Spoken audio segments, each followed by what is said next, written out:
Olá, essa é a nossa aula de número 15 e o assunto dessa aula é vibrações de uma corda finita, um assunto que vai nos acompanhar ainda por pelo menos 2 aulas. Aqui está uma lista de assuntos que nós vamos tratar. Vamos discutir o que é a corda vibrante com extremidades fixas, que equações as regem. Vamos apresentar como resolver essas equações e através de um método conhecido como método de separação de variáveis e posteriormente usando um princípio chamado princípio de sobreposição. O sistema que nós queremos estudar é algo muito simples que provavelmente vocês já viram ser apresentado em algum curso de física básica. Trata-se de uma corda de um certo comprimento L. L seria a distância entre as extremidades. Esses aqui são os 2 extremos da corda que a gente supõe estarem em posições x igual a 0 e x igual a L.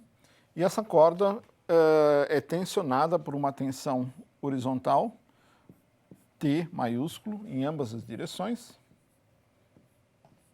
E a densidade da corda, quer dizer, a massa por unidade de comprimento, nós denominamos por ρ. E como eu disse, essa corda pode se movimentar, exceto nos 2 extremos, onde ela está presa, e pode descrever um movimento qualquer, sendo que cada ponto situado na posição x pode se deslocar na direção vertical de uma certa quantidade que nós vamos chamar de U de x e t. Essa amplitude de oscilação, esse deslocamento de cada ponto da corda, da sua posição inicial de equilíbrio até uma outra posição, é uma função simultaneamente de x e do tempo t. Portanto, se eu fixo o instante de tempo t, cada ponto da corda pode ter um deslocamento vertical diferente e, respectivamente, se eu fixo um ponto x e faço o tempo variar, a posição correspondente da corda, o deslocamento vertical também varia. Chama a atenção de vocês, e isso vai ser importante, que existe uma velocidade associada a esse movimento vertical, que vem a ser dada pela derivada parcial de U em relação ao tempo t, como função de x e de t. Essa expressão que aqui está descreve a velocidade vertical da corda e nós vamos utilizar essa grandeza, assim como essa outra grandeza aqui, no que seguirá. E a primeira observação importante a fazer é que nós já vimos em aulas anteriores, a saber, na aula 6 e 7, que esse problema de determinar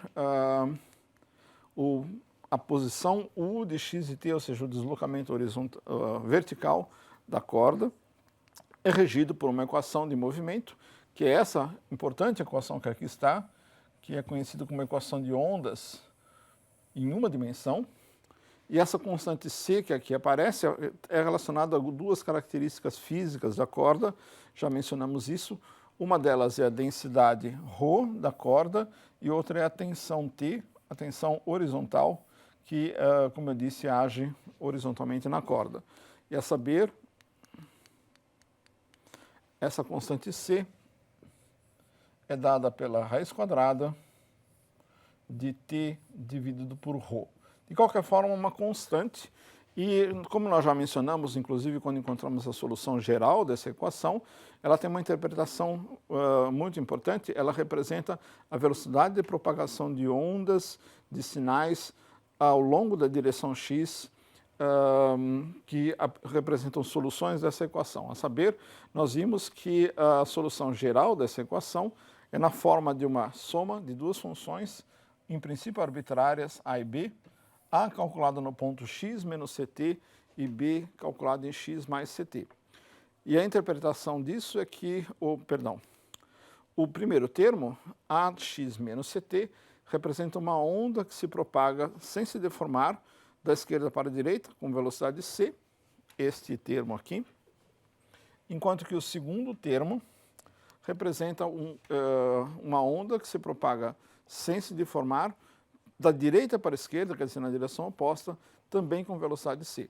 Portanto, esses dois termos aqui representam ondas que vão, respectivamente, da esquerda para a direita, da direita para a esquerda, sempre com a mesma velocidade c. Por essa razão, essa constante c, que aparece na equação, que, como eu disse, é dada pela raiz quadrada de t sobre ρ, tem um significado físico muito importante. Ela representa a velocidade de propagação de sinais em qualquer direção como solução dessa equação de onda.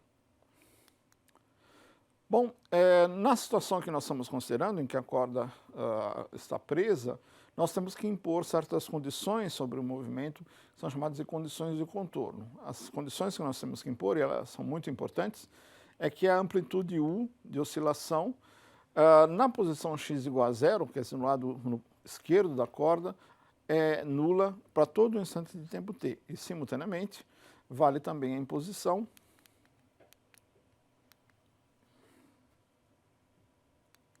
que essa mesma amplitude U, deslocamento vertical da corda, também deve se anular quando x igual a L. Quer dizer, retornando às nossas transparências anteriores, a essa transparência aqui especificamente, o que nós devemos impor é que a amplitude calculada nesse ponto x igual a zero, assim como neste outro ponto x igual a L, deve ser sempre nula para todo instante de tempo t. Essa é precisamente a imposição de que esses dois pontos da corda estão fixos.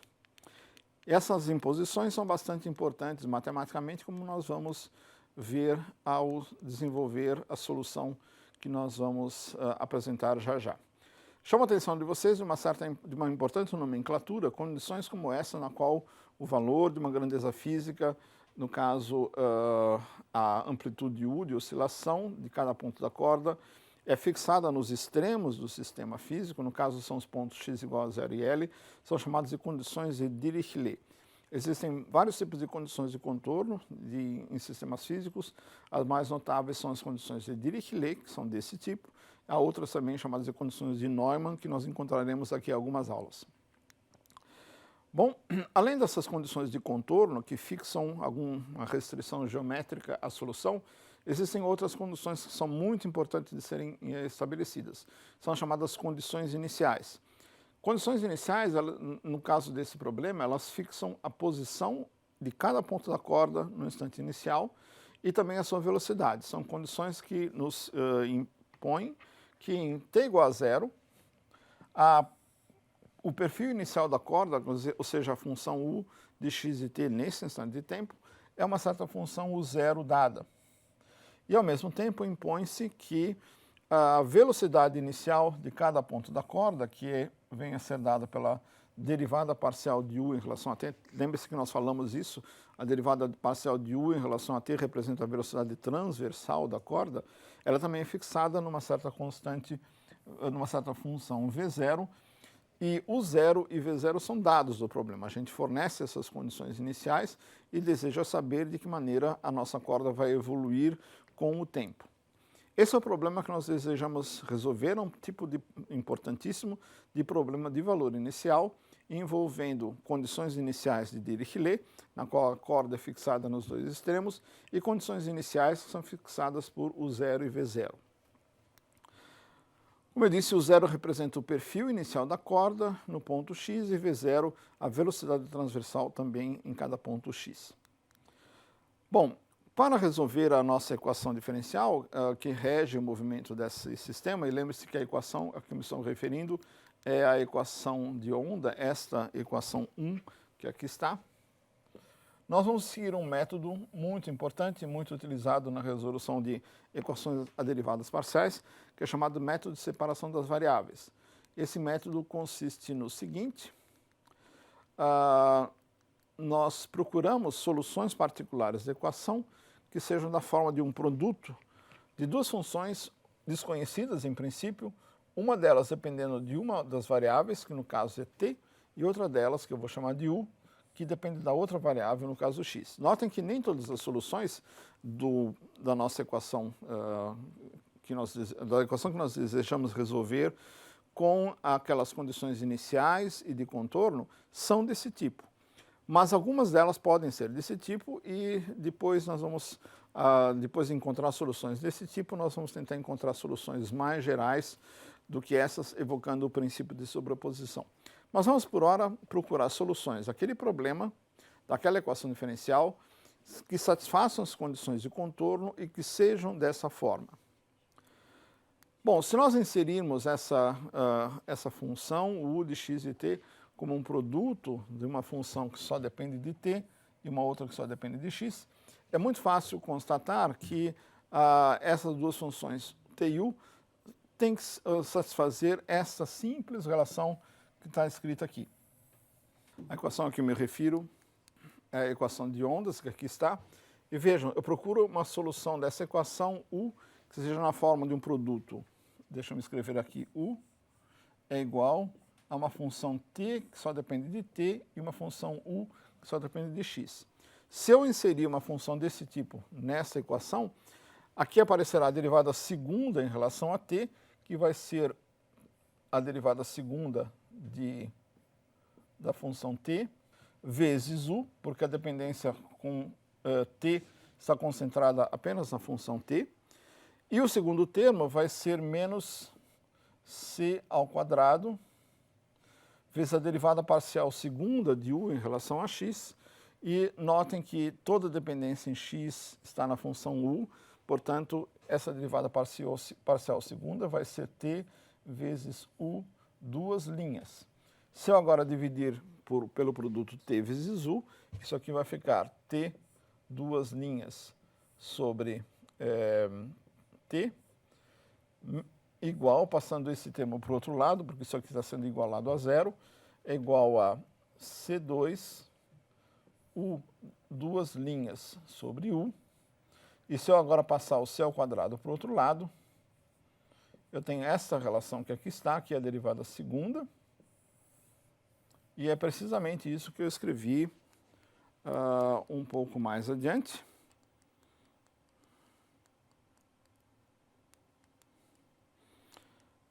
É precisamente isso que está escrito nesta relação que aqui está. 1 sobre C2, t, duas linhas, dividido por t, tem que ser igual a u, duas linhas, sobre u. Essa é uma relação que se obtém, que decorre da equação de movimento, quando a gente pressupõe que haja uma solução na forma de um produto, como exposto na equação anterior. Pois bem, agora o que se de interessante nessa relação é que vocês percebem que essa relação que está estabelecida aqui entre as funções t e u tem algo de peculiar. É que do lado esquerdo da equação existe uma função que depende apenas de t, que é essa função t, duas linhas sobre t, e do lado direito existe uma função que só depende de x, u, duas linhas sobre u. Ora, ambas, x e t, são variáveis completamente independentes. X passeia no intervalo entre 0 e L, L é o comprimento da corda e t é um número real arbitrário.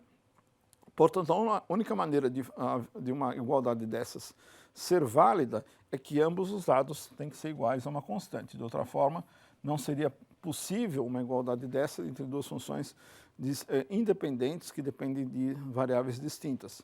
Essa constante eu vou chamar de menos lambda ao quadrado. E ela recebe um nome, ela é chamada de constante de separação. Essa constante, como eu disse, ela se chama menos lambda ao quadrado, e essas duas relações que estavam aqui, quer dizer, igualando isso a menos lambda 2,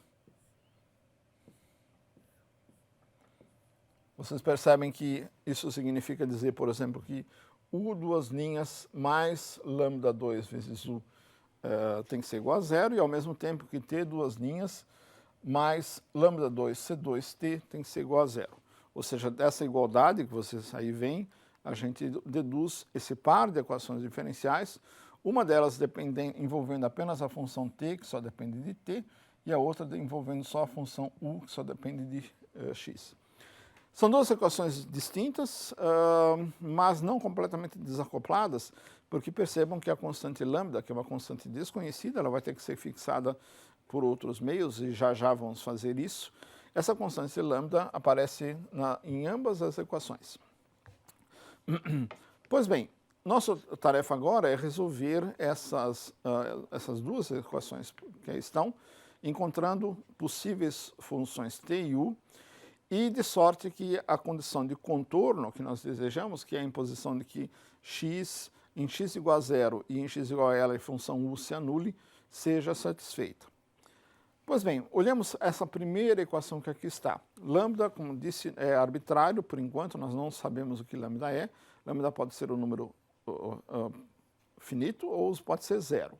Se ele for zero, reparem que essa equação é muito simples. Se lambda for zero, essa equação diz que t duas linhas é igual a zero e a solução dessa equação é muito simples. Nesse caso, valeria que t de t é a0 de t mais b0, uma função linear em t. A0 e b0 são duas constantes. No caso em que lambda é diferente de zero, esta equação que aqui está, essa primeira equação, é a bem conhecida equação do oscilador harmônico, cuja solução, vocês sabem, é dada por esta expressão que aqui está, é dada por uma combinação linear das funções cosseno de lambda ct e seno de lambda ct. Por que lambda ct? Porque é a constante, porque é a constante que aparece aqui multiplicando a função t de t. Então, essa primeira equação teria uma dessas duas soluções. Esta primeira, caso lambda seja zero, e essa segunda solução, caso lambda seja diferente de zero. Acontece que o seguinte, que para lambda igual a zero, a equação para u, esta equação aqui embaixo, se reduz à equação u duas linhas igual a zero.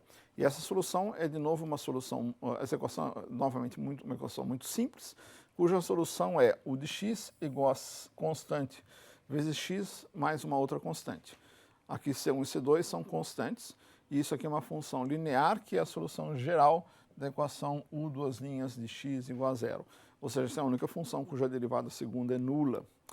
Bom, qual é o problema com essa solução? Lembre-se, essa solução é válida quando lambda é igual a zero. O problema dessa solução é o seguinte, é que nós desejamos impor que u de zero e u de L sejam nulos. A gente deseja impor que a função u se anule no ponto x igual a zero no ponto x igual a L. Pois bem, isso, como eu disse, decorre da necessidade de se impor que essa solução que aqui está, na forma de um produto de duas funções, satisfaça as condições de contorno. Agora vejam, se a gente impõe que u de zero e u de L sejam zero, isso só é possível se essas duas constantes aqui forem ambas nulas. Por exemplo, se a gente impõe que u de zero seja zero, isso significa que C2 tem que ser igual a zero, e ao mesmo tempo, se C2 é igual a zero, a função u fica u de x igual a C1x. E se eu agora impuser que u de L é zero, eu concluo que a constante C1 tem que ser igual a zero. Em outras palavras, o caso em que lambda é igual a zero implicaria que a função u tem que ser uma função identicamente nula e, portanto, a amplitude de oscilação, u de x e t, para esse tipo de solução, que aqui está na forma de um produto, seria identicamente nula. Ou seja, nós teríamos uma solução trivial na qual nós temos uma corda eternamente parada na sua posição de equilíbrio, sem que nada se mova. Tudo isso é para argumentar que, na realidade, a solução que importa é a solução com lambda diferente de zero, que é o que nós devemos agora procurar. Nós procuramos soluções para as nossas equações, essas duas equações, para o caso em que lambda é zero. E nós começamos com a segunda equação, que vocês reconhecem de novo, trata-se da velha equação do oscilador harmônico. E aqui estão as soluções daquela equação, no caso em que lambda é diferente de zero. U de x é uma certa constante beta1, em princípio arbitrária, vezes cosseno de lambda x, mais uma outra constante beta2, em princípio arbitrária, vezes seno de lambda x. Agora nós vamos impor as condições de contorno e vocês veem que, nesse caso, a gente obtém soluções não triviais. Por exemplo, nós precisamos impor que u de zero seja zero. Bom, se eu ponho x igual a zero aqui, esse termo se anula, e aqui eu tenho beta1 cosseno de zero é 1, e, portanto, u de zero é simplesmente beta1, e, consequentemente, nós estamos impondo que beta1 seja igual a zero. Isso nos conduz a essa solução, que aqui está, u de x, é uma constante beta 2 vezes seno de lambda x.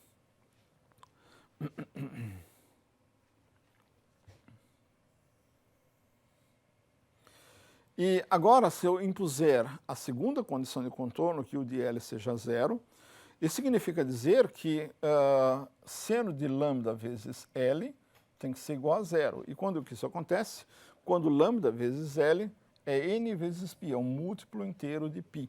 A gente sabe que são esses, e somente esses os pontos nos quais a função seno se anula, quando o argumento é n vezes π.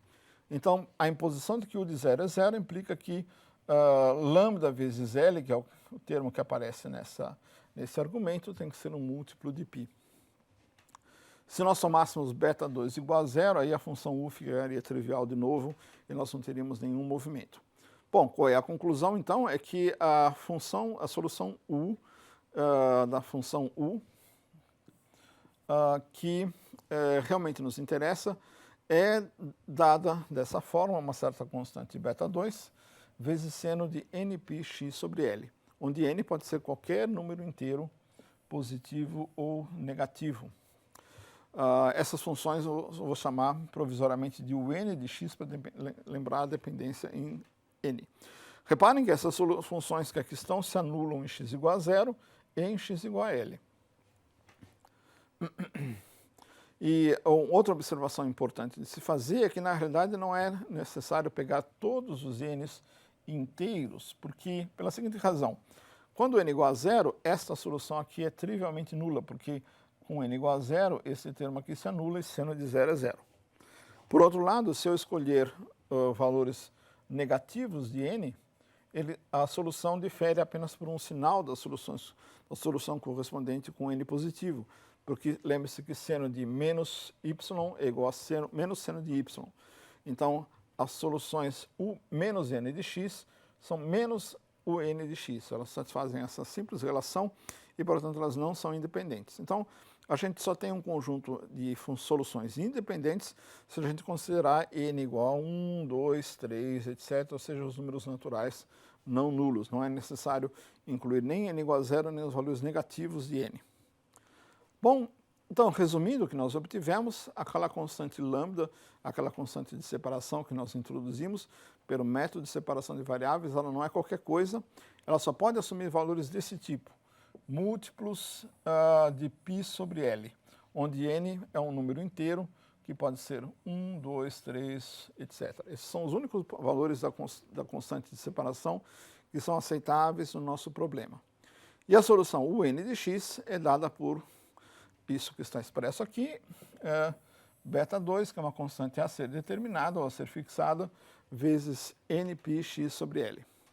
Bom, para esses valores de lambda, as soluções para t, para a função t, já estão especificadas. Se nós voltarmos a algumas páginas anteriores, vocês vão ver que aqui aparece lambda vezes c, aqui está o lambda como solução.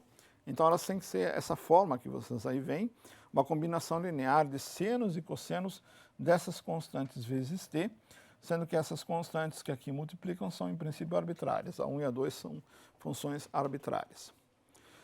Bom, continuando a nossa discussão, o que a gente obteve, então, são soluções particulares da nossa equação de ondas, na forma de um produto t de t, u de x, e elas são todas elas dessa forma. Aqui está, eu vou denotá-las por u de n, porque elas dependem desse número inteiro n, e elas são da forma seno de nπx sobre L, esse é u de x, vezes esse outro fator que contém toda a dependência temporal.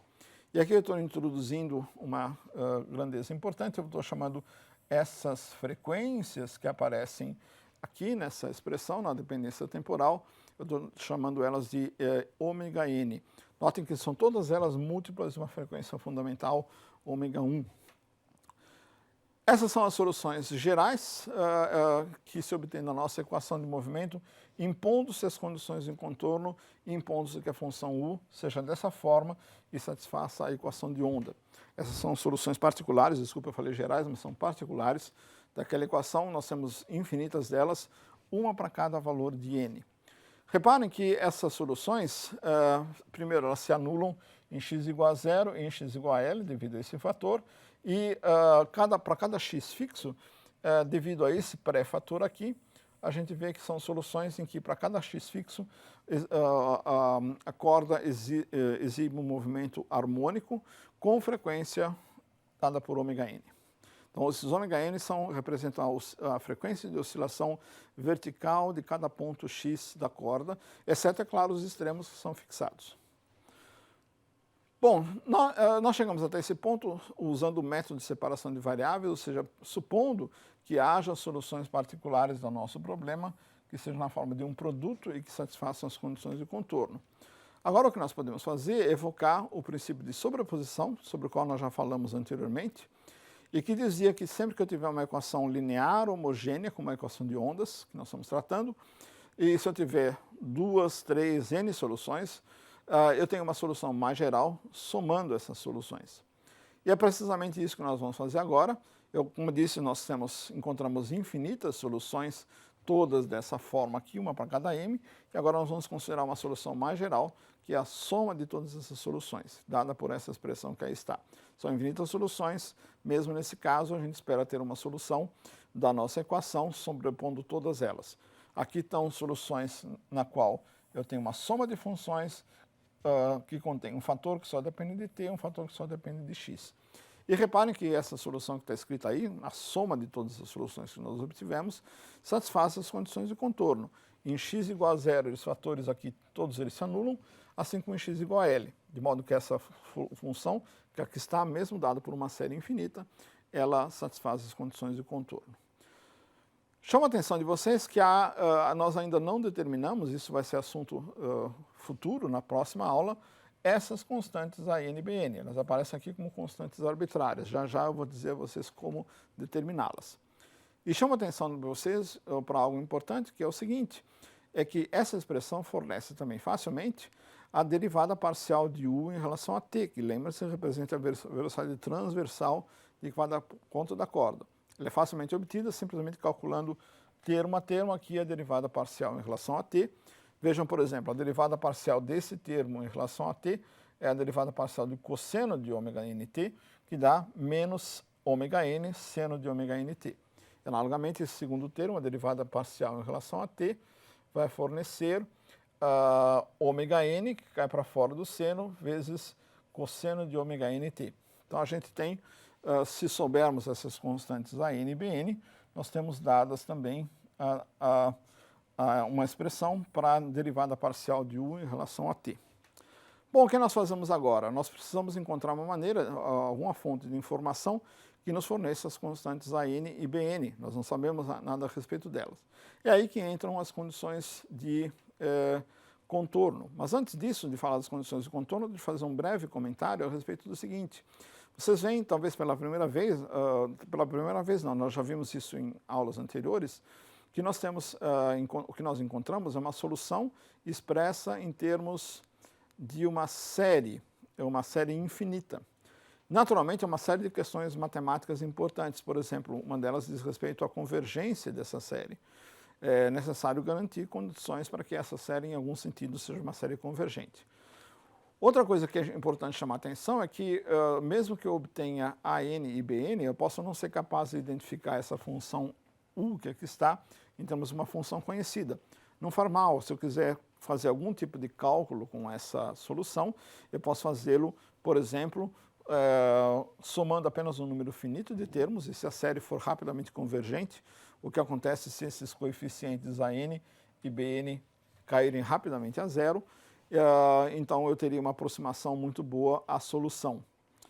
E, por fim, há várias propriedades qualitativas das soluções que a gente pode obter só da análise dessa série. Por exemplo, vocês reconhecem que, como esses ômega n são todos eles múltiplos de ômega 1, são da forma n vezes ômega 1, que essa solução que aí está, para cada x, é uma solução periódica no tempo.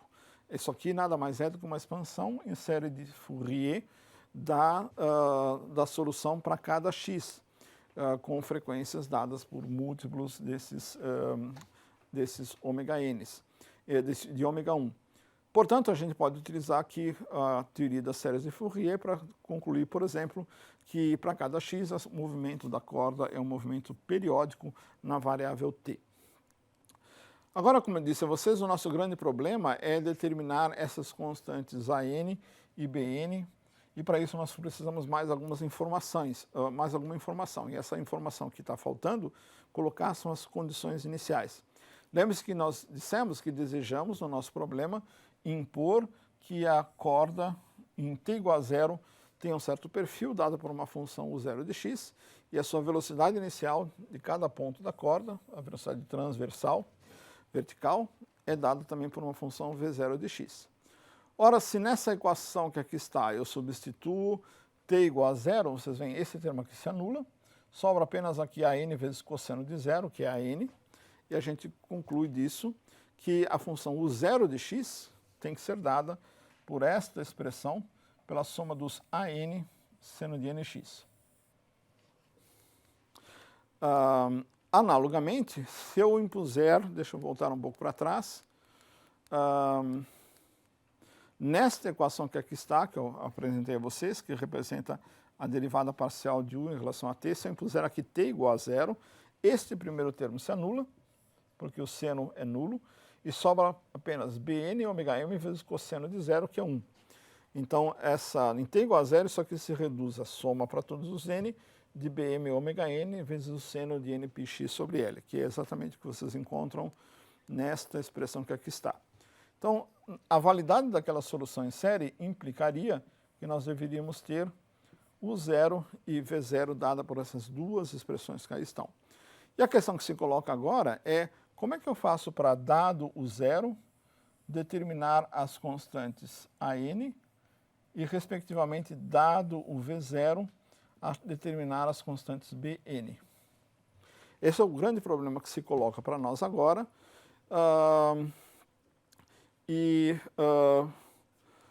Determinar as funções U0 e V0 nesses termos, como eu observei, mas isso não é assunto para essa aula, é assunto para a nossa próxima aula, onde nós iremos então mostrar como essas equações que estão colocadas aqui podem ser invertidas no sentido de determinar as constantes que ainda são desconhecidas em termos de dados do problema, dados das condições iniciais, que são as funções U0 e V0.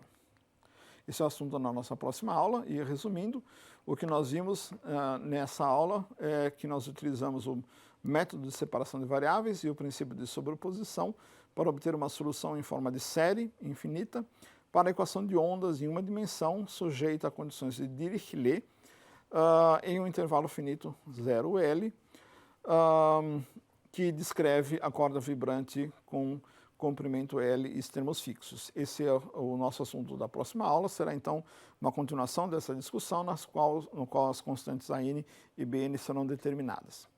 Até lá então.